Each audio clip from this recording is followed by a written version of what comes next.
Bismillahirrahmanirrahim. Assalamualaikum warahmatullahi wabarakatuh. Alhamdulillahi wa kafa.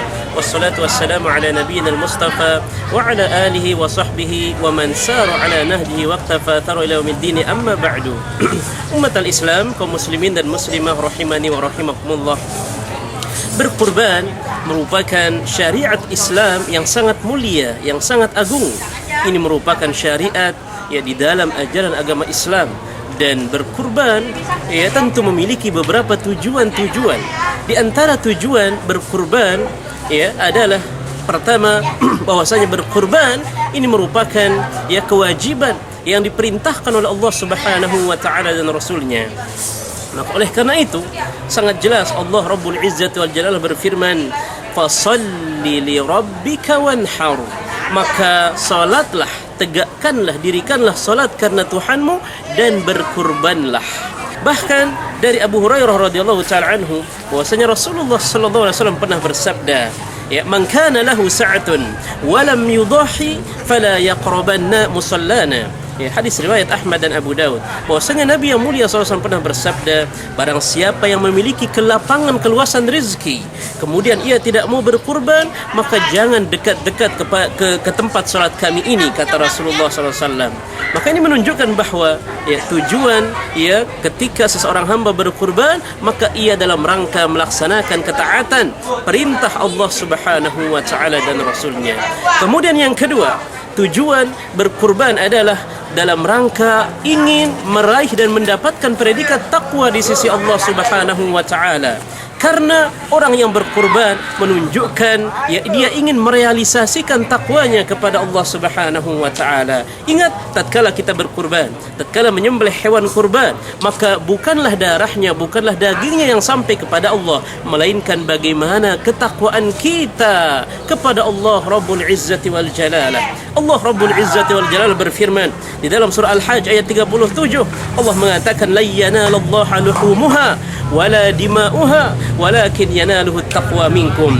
Yang sampai kurbanmu yang sampai kepada Allah Subhanahu wa taala bukanlah dagingnya, bukanlah darahnya, akan tetapi yang sampai kepada Allah Subhanahu wa taala adalah ketakwaan di antara kalian.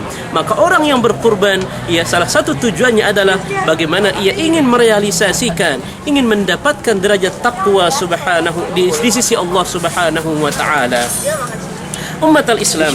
Kemudian tujuan yang ketiga ketika berkurban adalah bahwa berkurban tujuannya adalah bagaimana untuk bertaqarrub kepada Allah Subhanahu wa taala, mendekatkan diri sedekat-dekatnya kepada Allah Subhanahu wa taala lewat wasilah ibadah kurban tersebut. Karena kurban berasal dari kata qaruba, Qurban atau at-taqarrub, yaitu mendekatkan diri kita kepada Allah Subhanahu wa taala. Maka semua hamba pasti ingin dekat kepada Allah Subhanahu wa taala, dan salah satu wasilah agar kita mampu mendekatkan diri kita kepada Allah yaitu dengan cara berkurban. At-taqarrub, qurban, mendekatkan diri kita, hati kita kepada Allah Subhanahu wa taala. Umat al-Islam, kemudian yang keempat, tujuan daripada berkurban adalah supaya kita sebagai hamba Allah mampu untuk mensyukuri nikmat-nikmat dan semua anugerah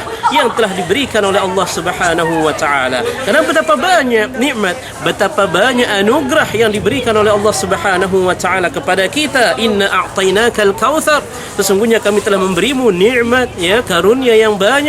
Maka sebagai hamba wajib hukumnya untuk kita bersyukur atas segala nikmat-nikmat dan karunia yang telah Allah berikan selama hidup kita. Maka oleh karena itu ketika berkurban berarti seraya ingin bersyukur atas nikmat yang diberikan oleh Allah Subhanahu wa taala. Dan yang terakhir, umat al-Islam, di antara tujuan berkurban adalah ingin kita berbagi, ingin berinfak, ingin bersedekah. Tatkala kita mampu berkurban, maka sebagiannya boleh kita utamakan, dan sebagiannya lagi kita bagikan kepada sanak famili, kepada karib kerabat, kepada fakir miskin dan seterusnya, karena Islam mengajarkan kita untuk berinfak, Islam mengajarkan kita untuk bersedekah, untuk berbagi. Maka inilah momentum untuk kita merealisasikan takwa kita, karena di antara ciri orang yang bertakwa, wa mimma razaqnahum yunfiqun, yaitu senantiasa dia menginfakkan sebagian harta yang diberikan oleh Allah Subhanahu wa taala.